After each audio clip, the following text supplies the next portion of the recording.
finding out what the joke is in the script, knowing what that is, and then being free. It's like if you're a musician, if you're glued to the page, like you go to see a concert and somebody's reading off the iPad, like they're not free. But if they know the lyrics, if they know where they're going, then they can be free. So it's a similar sort of thing. Know what the joke is, and then continue the scene. Where if they don't yell cut, just where's the scene going? Keep it going. Yes, don't try never to be funny. cut yourself. Oh my God, never cut yourself. I also think there are. I mean, It's the quickest way to show us that you're that you're a green actor. That you're not in the moment. You're like, I did what the page said. I want to Now go I'm home done. now. Yeah. I mean, I audition hundreds of actors a week on average, and especially when you get in towards the end of a scene and the script, you're off the page now, and maybe there's a little bit of time we let it breathe before I cut. So many actors are uncomfortable in that space, and I can just tell with every fiber of your being, you're begging me to cut. Just hit that space bar, Jonathan. Please let this be over. And I always said, to Paul's point, it was a great point. It's like, if you just stay there. I think sometimes we equate good improv and commercial auditions with, I made up a bunch of stuff that wasn't in the script. And it's not really about the quantity, it's about the quality. Some of the best buttons I've ever seen are nonverbal. That's right. And so don't use 5 words when 2 will do. It's about economy and about coming up with jokes and writing stuff.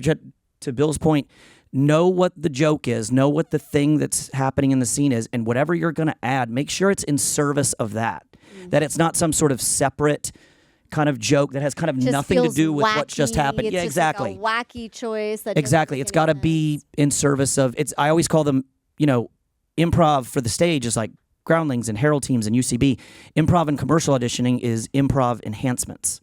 You're enhancing what the ad agency came up with. You're breathing life into black words on white paper.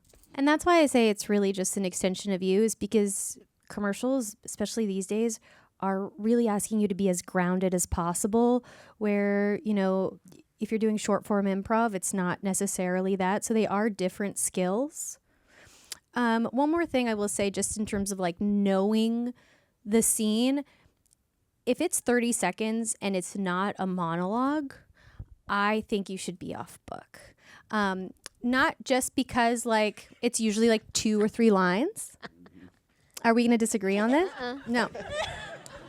Only because you're not, usually casting directors will have the lines up on a page, and it just takes, like when you're watching SNL and you can tell that somebody's like not really, it's so much, it just flows. It allows you to improvise when the lines are in your body. It just feels, it's just a better audition. You leave the audition feeling good about what you did.